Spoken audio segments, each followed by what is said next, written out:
Emilia Paquier, vous êtes directrice d'un think tank, un Forhouse, qui entend proposer des idées nouvelles aux politiques. Vous êtes en face de la présidente de la Confédération. Sur ce point-là, est-ce que vous auriez des pistes à soumettre?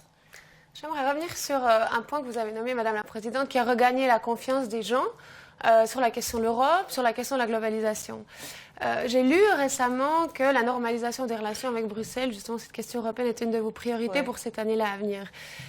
Et pourtant, il me semble que ces derniers temps, les signes qui montrent que Bruxelles passe plutôt en deuxième plan ont été assez importants. On n'a malheureusement pas entendu le mot Europe dans vos vœux du Nouvel An. On a eu un peu un manque de leadership du Conseil fédéral sur la question de la mise en œuvre du 2 février qui a été quand même assez important. On a entendu il n'y a pas longtemps le recteur de l'EPFZ, Lino Gutzela, qui nous disait que l'EPFZ était en train de préparer une sorte de plan B au projet de recherche, au programme de recherche Horizon 2020. Il semble donc que même les grandes institutions se détournent gentiment de l'Europe. Ma question à vous, elle est assez simple finalement. Si la politique européenne est toujours votre priorité, comment allez-vous renverser la vapeur et redonner un petit peu ce leadership au Conseil fédéral? Et je continue un petit peu là-dessus en disant... On va peut-être laisser répondre, Madame Paquier, on va peut-être laisser répondre Madame Leuthard là-dessus. Je suis d'accord que le Conseil fédéral, dans son message pour l'initiative de masse, a perdu un peu le leadership parce que le Parlement a créé une solution qui était différente de la nôtre.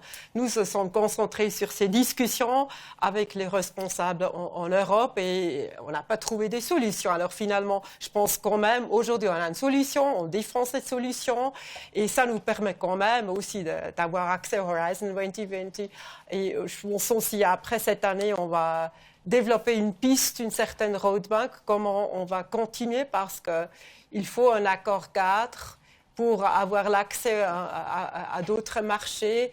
Et ça, vous savez, c'est très difficile avec ces questions des juges étrangers.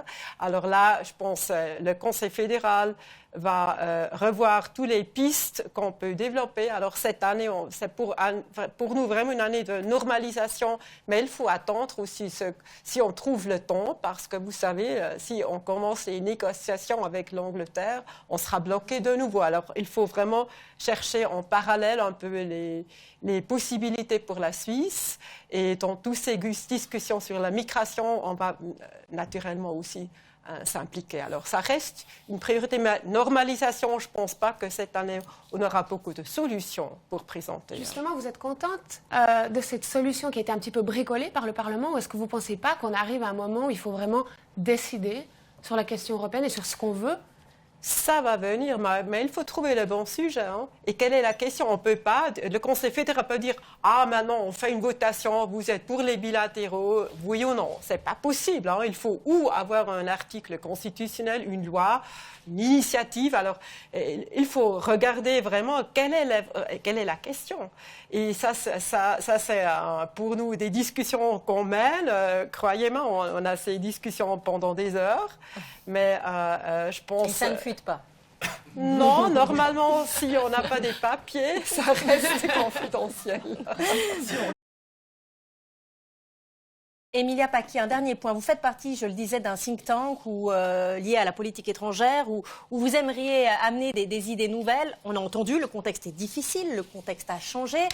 Qu'est-ce que vous suggérez au Conseil fédéral, à la présidente de la Confédération qui est là, pour que la Suisse tire son épingle du jeu et a un rôle à jouer dans ce nouveau concert des nations un peu dissonant? Je pense qu'il y a vraiment une question sur laquelle on doit un petit peu approfondir, c'est sur la question du multilatéralisme. C'est vrai qu'en diplomatie, soit on est en relation bilatérale, soit on est en relation multilatérale. La Suisse, comme vous le disiez très justement avant, a quand même de la peine dans les négociations bilatérales. Malgré qu'elle a une économie très forte, ce n'est pas une menace militaire, c'est encore moins un grand allié militaire non plus, c'est rarement un partenaire qui a suffisamment d'effet de levier. Et par contre, dans les relations multilatérales, là, on voit que ça nous protège, parce qu'on a 10 minutes de temps de parole à New York, tout comme les États-Unis ou l'Allemagne ont 10 minutes de temps de parole à New York.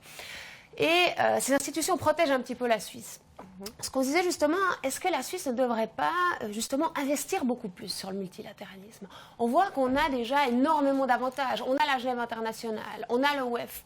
Est-ce que le WEF, au lieu d'être cette semaine, une fois par année, on ne devrait pas en faire une stratégie à long terme et vraiment essayer de développer la Suisse comme une sorte de plateforme pour la globalisation, pour réfléchir sur la globalisation, pour réfléchir sur la mondialisation? Doris Leuthard. Mais je pense, on a beaucoup de plateformes, notamment ici à la Genève internationale. On soutient toujours si on peut avoir un siège à Genève et être la plateforme pour des discussions comme maintenant c'est avec la Chypre le cas. Alors je pense que la Suisse joue ce rôle de plateforme. Et le multilatéralisme, je pense, dans tous les départements, vous voyez les discussions, on a beaucoup de diplomates très engagés. Je pense qu'on est petit, mais on est assez efficace. Et je pense, c'est pour cela, ça me fait aussi souci si le multilatéralisme est affaibli.